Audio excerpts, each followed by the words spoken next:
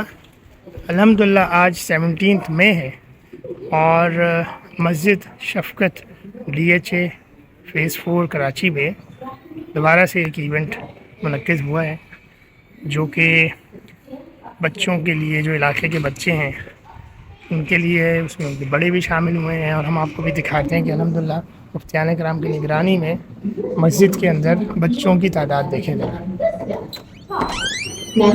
अल्लाह की बातें सुनने के लिए और कौन बताएगा क्या सोच रहे हैं? नई चीजें सीखने के लिए आए। नई चीजें तरबियत हासिल करने के लिए। सुभान अल्लाह। आपका नाम याह्या माशाअल्लाह। और हम किस पर्सनैलिटी के बारे में सीखने के लिए आए? कौन बताएगा? नबी सल्लल्लाहु, किसने बताया? अच्छा माशाअल्लाह। आपका नाम? एहसन। तो बच्चों ये बताओ कि हमें नबी सल्लल्लाहु अलैहि वसल्लम के बारे में क्यों सीखना चाहिए? आखिरी नबी है हमारा माशाअल्लाह। जी सुभान अल्लाह। उनकी बातों पे अमल करने से सवाब मिलता है और उनके अखलाक बेहतरीन थे माशाअल्लाह। और बताएं भाई, हमें क्यों नबी सल्लल्लाहु अलैहि वसल्लम की ज़िंदगी को सीखना, उस पर अमल करना क्यों चाहिए? और बताएं। ताकि अल्लाह खुश हो जाए। बेहतरीन माशाअल्लाह। देखो बच्चों, जैसे आप सबने कहा कि आप अलैहिस्सलाम हमारे लिए रोल मॉडल है। रोल मॉडल समझते हैं? आप अलैहिस्सलाम की ज़िंदगी को छोड़ देंगे ना, अल्लाह नाराज़ हो जाएंगे, ना दुनिया हमारी बनेगी ना आखिरत। ठीक है। मोहम्मद सुफियान, किधर है मोहम्मद सुफियान? माशाअल्लाह, खड़े हो जाएं। हाफिज हंजला, आप भी खड़े हो जाएं। सिनान, रैयान, याहिया और अली, जिनके नाम है वो खड़े हो जाएंगे। माशाअल्लाह माशाअल्लाह। देखो बच्चों, बाकी लोग जो बैठे हैं इनके चेहरे और से देखो माशाअल्लाह। इन बच्चों ने सबमिशंस किए हैं, किरात की कुरान पढ़ के सबमिट किया था। आप लोगों को पता है ना, जो सबमिट करता है व्हाट्सएप ग्रुप के ऊपर, उसके लिए मुनीर भाई ने बड़े अच्छे सरप्राइज वाले गिफ्ट रखे होते हैं। बड़ी कीमती चीज़ है, मुझे आज तक जिंदगी में मेरे पास भी नहीं है ये जो इनको मिल रहा है। सिनान के लिए एक और गिफ्ट है, क्योंकि इन्होंने जर्नल सबमिशन भी किया था। 2 किस्म की सबमिशन है, एक जो हमने तिलावत करते हैं उसको भी सबमिट करना होता है और एक जर्नल मिलता है आप लोगों को, उस पर जो काम करेगा उसको भी गिफ्ट है ना। आप अलैहिस्सलाम की टीनेज जिंदगी के बारे में, आप में से कोई टीनेजर्स हैं आज? हैं माशाल्लाह। 13 से लेके 19 के बीच में आप भी हैं माशाल्लाह। और कितने बनने वाले हैं इनको? ये स्टोरी स्टार्ट होती है आसिम के अर्ली चाइल्ड, जब उनकी एज रफली अराउंड 12-13 ईयर्स थी। तो उस वक्त अरब में इस्लाम इंट्रोड्यूस नहीं हुआ था और वो लोग एक एज ऑफ इग्नोरेंस में थे। बहुत बुरे हालात थे, बच्चों को जिंदा दफन कर देते थे, लोगों को पकड़ स्लेव बना देते थे। और जो ट्राइबल कल्चर था, यानी कि जो ग्रुप्स में वो लोग रहते थे वहाँ पर, वो आपस में बहुत छोटी छोटी बातों पर लड़ते थे। फॉर एग्जांपल, अगर 2 हॉर्सेस की रेस हुई डिफरेंट ट्राइब्स की और वो आपस में कोई हॉर्स गिर जाता है तो उस पर 40 ईयर्स तक जंग होती रहती थी जिसमें hundreds and thousands of people were killed और कोई उनका पूछने वाला नहीं था। और क्योंकि एक सेंट्रलाइज्ड गवर्नमेंट नहीं थी तो उनको कोई रोक भी नहीं सकता था। पर जो पावरफुल होता वो दूसरे पर कब्जा कर लेता, उसकी प्रॉपर्टी पर कब्जा कर लेता, उनके जो रिसोर्सेज होते हैं उन पर कब्जा कर लेता और इस वजह से उनकी इकॉनमी भी बड़ी डाउन थी, लोगों को कुछ काम करने को नहीं था। इनफैक्ट काबा में उस वक्त अराउंड मोर देन 300 आइडल्स यानी बुत मौजूद थे जिसको वो खुदा का पार्टनर अज्यूम करते थे। उस वक्त एक ट्रेडर यमन के एक रीजन है जिसे कहते हैं जुबैद, वहाँ से वो अपने साथ कुछ सामान लेकर मक्का की तरफ ट्रैवल करता है। और क्योंकि बहुत पुराने ज़माने की बात है, अराउंड 1400 ईयर्स बैक, तो ये जो जर्नी होती थी बहुत ही मुश्किल होती थी। ऊँटों पर सफ़र होता था, उसके ऊपर ये लोग अपने सैक्स जो भी सामान लेकर आ रहे थे, जैसे फल हैं, पॉटरी है, कपड़े हैं, वो सारा इसके ऊपर हम लोग सेट करते थे और it used to take couple of weeks कि आप ये डिस्टेंस कवर कर सकते। आपको डेजर्ट्स के थ्रू जाना होता था, बहुत ही टफ जर्नी होती थी।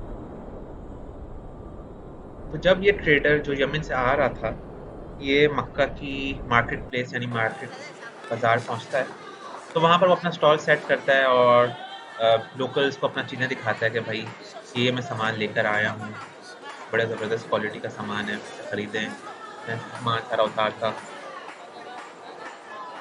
तो जब वो सारी चीज़ें कर रहा होता ट्रेडिंग के हवाले से, तिजारत के हवाले से, तो उसे एक लोकल मक्का का बंदा मिलता है जिससे कहता है मैं तुमसे तुम्हारा सामान खरीद रहा हूँ। तो कहता है वो वेल एंड गुड, आप बिल्कुल ही सामान खरीदो। सारा सामान जो है अपना वो स्टॉल से तो दूसरे को दे देता है और उसको कहता कि ये अब आपकी प्रॉपर्टी हो गई है, आप प्लीज़ जो इसके एक्सचेंज में पैसे हैं वो आप मुझे दे दें। लेकिन जो मक्का का लोकल होता है वो कहता मैं तो यहाँ का सरदार हूँ और मैं तुम्हें पैसे नहीं देता, जाओ जो करना है तुम वो कर लो, मुझसे कौन पैसे निकाल सकता है। तो जो यमन का ट्रेडर होता है वो बेचारा परेशान हो जाता और फिर शोर मचाता कि कोई है जो मेरी मदद करे, मैं मक्का आया हूँ, मैंने अपना सामान सारा बेच दिया यहाँ के एक लोकल को और वो अब मुझसे बदमाशी कर रहा है, मेरे पैसे नहीं दे रहा, मैंने बहुत टफ जर्नी करके यहाँ पर आया हूँ। तो is there anybody who can help me? मैंने सुना है मक्का बड़ी होली सिटी है, तो यहाँ लोगों का ख्याल रखा जाता है। तो फिर उस वक्त वहाँ के कुछ लोकल्स जमा होते हैं और वो लोकल्स जो हैं वो देखते हैं कि यार हमारी अपनी कम्युनिटी का बंदा जो है वो तंग कर रहा है इस ट्रेडर को। तो बड़ा टफ होता है इसके अपनी किसी फैमिली का या अपनी किसी ग्रुप के अगेंस्ट बोलना। ठीक है, वो लोग कहते हैं कि हम क्योंकि होली सिटी का रहते हैं, हम लोग स्टैंड लेते हैं कि आप कोई भी जो गलत काम करेगा हम उसके अगेंस्ट स्टैंड लेंगे और जिसके खिलाफ इनजस्टिस हो रहा है, नाइंसाफ़ी हो रही है, उसको हम लोग उसका राइट सही दिलवाएंगे। तो उस वक्त ये लोग डिसाइड करते हैं और उस कम्युनिटी में डिफरेंट लोग होते हैं, वहाँ के लोकल मक्कल्स। और उस वक्त असलम जिनकी एज सिर्फ 12 ईयर्स होती है, मतलब 12 ईयर्स लाइक आप क्लास 6 में हैं, क्लास 7 में हैं, वो भी इस एग्रीमेंट का पार्ट होते हैं और वो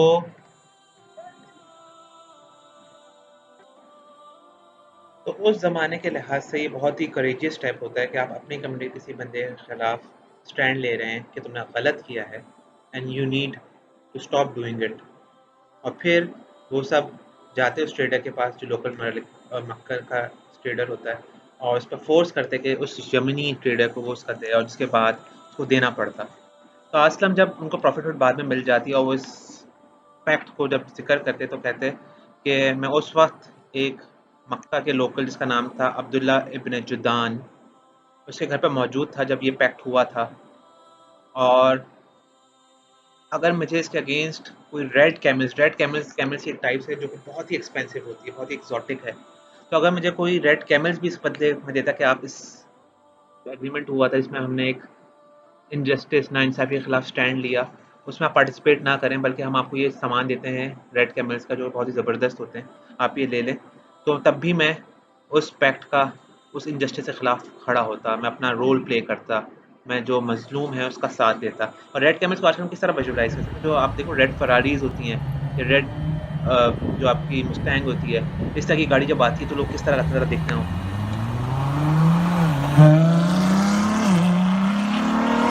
ये देखना जैसी गाड़ी निकली तो किस तरह लोग जो है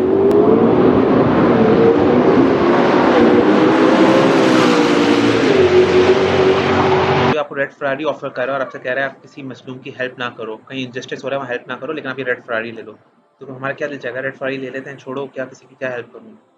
आपसे बोला नहीं, मैं दूसरों की हेल्प को प्रेफरेंस दूंगा, ना कि मेरे कोई बहुत ही कीमती चीज़ भी मिल जाए। और वो इतने जस्टिस लविंग थे, इसलिए उनको सादिक और अमीन लोग कहते थे, जो आगे हम डिस्कस करेंगे। तो असलम का ये हमें सीखना चाहिए कि उनको बहुत प्राउड फील कर रहे थे कि इतने सालों बाद जब उनको प्रॉफिटहुड मिल गई, वो किसी ने जिक्र किया तो कहा कि आई एम रियली प्राउड कि मैंने इसमें पार्टिसिपेट किया, और कोई भी चीज़ गलत हो सोसाइटी में उसके अगेंस्ट स्टैंड लेना चाहिए। हमें असलम की सीरत से सीखना है, बेशक वो मेरी फैमिली का अपना बंदा हो, मेरे स्कूल का हो, मेरा फ्रेंड हो, और अपनी पर्सनैलिटी से हमें एक पॉजिटिव इम्पैक्ट क्रिएट करना चाहिए। हमें शिकायत नहीं करनी चाहिए कि यार आजकल ये गंदगी हो रही है, यहाँ पर ये मसला है, बल्कि उस गंदगी को खुद साफ करने की कोशिश करेंगे, और जो मसला है उसमें अपना रोल प्ले करने की कोशिश करें। ये हम इस वाक़े से सीख सकते हैं। तो बेसिकली स्किट में हो ये रहा है कि स्कूल की छुट्टी हुई है, आप सब लोगों की अभी समय बिजनेस स्टार्ट होने वाली, सबसे लास्ट डे है स्कूल का, और दो दोस्त तारिक एंड अहमद वो छुट्टी के बाद अपने घर को जा रहे हैं और कुछ आपस में बातें कर रहे हैं, और स्कूल की बेल हो गई तो बच्चे बातें कर रहे हैं।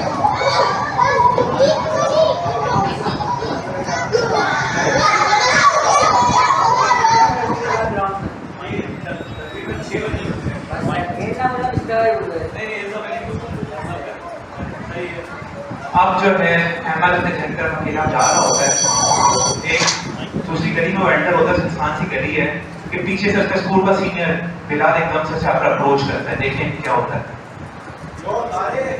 जा रहे हो जी, जा रहा हूँ, थोड़ी देर हमारे साथ बैठो। नहीं, मुझे वाकई घर जाने का मदरसा भी है। अरे यार वही बात है, तुम क्या समझ रहे हो, तुम हमसे बेहतर हो। नहीं, मैं बात ये समझना कि गलत छोड़ो वो और काम से चोरी की, अपने भाई को इस और चोरी कैसे करते हैं, यहाँ से सुनना जान के लाए, हमने एक बॉल है वापस कभी नहीं यार क्या करती है, इसको रोकता हूँ, थोड़ा नदी की में पड़े। अब नदीम ने सारा खड़े को ऑब्जर्व किया, ये जो एग्रेशन का मोड था अहमद के ऊपर, जो बिलाल तारिक के ऊपर जो बिलाल कर रहा था। अब आप लोगों को क्या करना है, नदीम के सीन को, तो उसकी जगह नदीम तो कंफ्यूज हो गया ना कि मैं पढ़ूं आगे या नहीं, मुझे क्या पढ़ के पढ़ने के बीच में सारे मामले। अगर आप नदीम की जगह होते, आपके ग्रुप पूरा कलेक्टिवली, तो आप क्या एक या दो काम करते हो, अपने चार्ट्स पर लिखे और फिर हम वो डिस्कस करेंगे। In his early years, Allah was by his side. He protected him and saved him from the evil and obscene. So trustworthy was he known to be. They called him Al-Amin. La ilaha illallah, la ilaha illallah, la ilaha illallah, la ilaha illallah, la ilaha illallah, la ilaha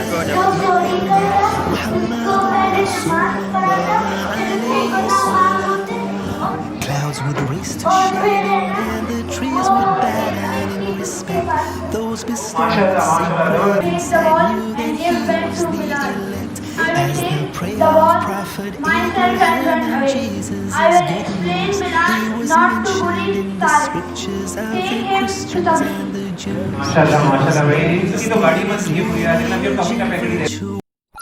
Hi there! My name is Zed the Squarehead, and I know that there's a champion in every kid. Big kids, small kids, 2-eyed, 3-eyed, 4-eyed kids, doesn't matter. There's definitely a champion in all kids, but sometimes we forget that. Sometimes a kid will try to feel cool or strong by choosing to be mean to those who are smaller or weaker than them. They might pick on people who can't do or say anything back. They might do it over and over too. Have you ever seen that happen? Well, that kind of behavior is called bullying, and it's not cool. But you can do something to stop bullying as it's happening. If you know a few tricks, then you can actually choose to stop the meanness right in its tracks. You can choose to stand up to bullying, and you can be an upstander. Pay close attention to this scene. Here's the playground, and here's the bully who's trying to feel cool by picking on this guy, Tar. Now here's a bystander. A bystander is someone that sees bullying happen and doesn't know what to do. And back here, we have Ned. Ned's going to start off a bystander, but when the bullying starts, he does know what to do. He's going to choose to be an upstander. Ned's going to stand up to bullying. And when he does, he chooses from 4 upstanding options. 1. Be a buddy. When Ned sees Tar getting bullied, he shows Tar that he has a friend. Bullies aren't used to their targets having a buddy. It could change everything. 2. Interrupt. When the bullying starts, Ned finds a way to interrupt. Here, he interrupts by asking Tar to come and join him at the electroball hoop. When Ned interrupts, he gives Tar a reason to walk away from the problem. 3. Speak out. This one takes tons of courage. Here, Ned faces the person who is bullying and says, "That's mean. Don't do that." By speaking out about what is happening, it shows that meanness is not welcome. It also gets other people to look, and they might join as upstanders too. 4. Tell someone. Whether it's during the bullying or after it, Ned's going to choose to tell an adult about it. It takes courage and hard work to be an upstander. But by being an upstander, you'll be an awesome friend to someone when they need it most. And Ned's name, you'll probably choose to be upstanding whenever you see bullying. When bullying takes place, you'll make a champion choice to be a buddy, or interrupt, or speak out, and also tell someone. If you do any mixture of those things when you see bullying happen, you'll go from being a bystander to being an upstander at your school.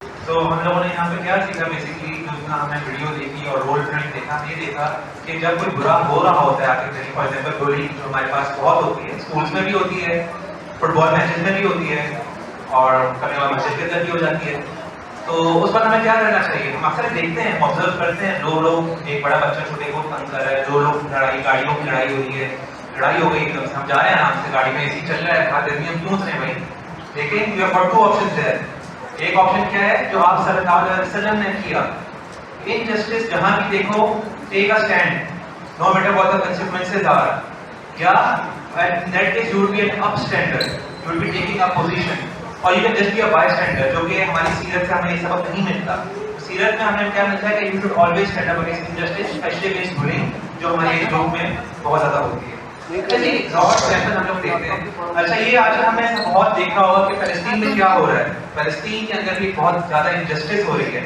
हम लोग यहाँ पर अल्हम्दुलिल्लाह AC में बैठे हुए हैं toffees खा रहे हैं घर जाएंगे बर्गर ऑर्डर करेंगे फूड पढ़ने से कुछ घर पे आएगा मैच देखेंगे प्रीमियर लीग का तो अल्लाह का लाख शुक्र है but on the other side of the world फिलिस्तीन में कंप्लीटली ऑपोजिट पोजीशन चल रही है एक वक्त खाने के लिए लाइनों में खड़ा होना पड़ता है और वो एक वक्त का खाना ही एक वक्त का खाना होता है पूरे दिन का तो हाउ ब्लेस्ड वी आर लेकिन इनके लिए हम क्या कर सकते हैं हम कभी सोचते हैं शायद कुछ भी नहीं कर सकते थोड़ा बहुत बाइकआउट कर लेते हैं थोड़ी सी दुआ कर लेते हैं लेकिन हम एक एग्जांपल देखते हैं एक रियल लाइफ एग्जांपल जिसमें somebody choose to be an upstander जिसने आपने की सुन्नत पर अमल किया अरे ये बताओ ये Xbox कौन खेलता है या PlayStation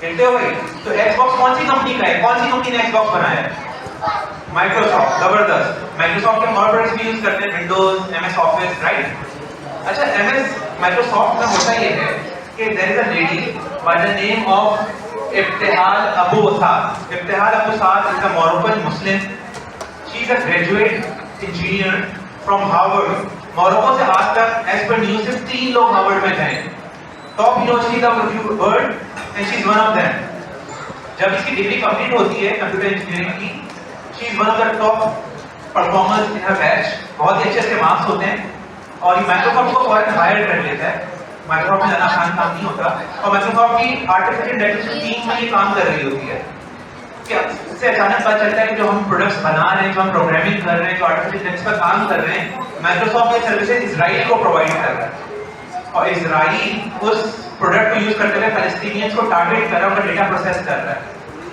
तो शी हैड 2 ऑप्शंस है वो काम करती है कि यूएस आई से वीजा मिला हुआ है ढाई की जॉब एंजॉय करती या वो बीइंग अ मुस्लिम वास्तव की सीरत पर अमल करती सुन्नत पर अमल करती है take a stand so that is what she did एक बहुत ही टॉप नॉच मीटिंग हो रही होती है कि माइक्रोसॉफ्ट की जिसके सारे टॉप बॉसेस बैठे हुए होते हैं पूरे यूएस के, वो अपना एक प्रोडक्ट लॉन्च कर रहे होते हैं आर्टिफिशियल इंटेलिजेंस का, एंड उसमें she stands up and tells her immediate boss who is also a Muslim from Syria कि what you guys are doing is wrong. Let's see what she said. So the question I wanted to address today is really simple. ये boss है, What does all ये this ton और mean? Meeting चलिए Microsoft. अब ये मेरे साथ खड़ी होती है और बोलती है कि जो लोग कर रहे हो ये डिजाइन रीयूज कर रही है प्रोडक्ट, और जो तुम कर रहे हो गलत है।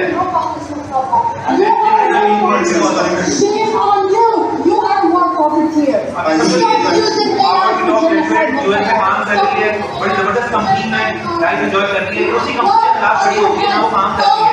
Takes a lot of guts, बहुत ज़्यादा आपको तकवा चाहिए होता है, बहुत ज़्यादा आपको ईमान की पावर चाहिए होती है।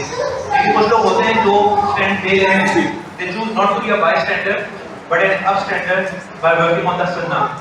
तो इस तरह हमारी लाइफ में डिफरेंट अपॉर्चुनिटीज आती हैं डिफरेंट कैपेसिटी में। हम बच्चे हैं, इसका मतलब ये नहीं कि हम इनजस्टिस अगर देखेंगे तो हमें स्टैंड लेना चाहिए। हम तो असल में तरह से सीखते हैं कि जिस भी कैपेसिटी में हम हों, अगर हम बैठे हुए हमारे दोस्त किसी छोटे बच्चे को तंग कर रहा है तो we should take a stand, उसे समझाना चाहिए अच्छे तरीके से, अच्छे अल्फाज के तरीके से, जैसे वो नहीं एक प्रॉपर तरीके से।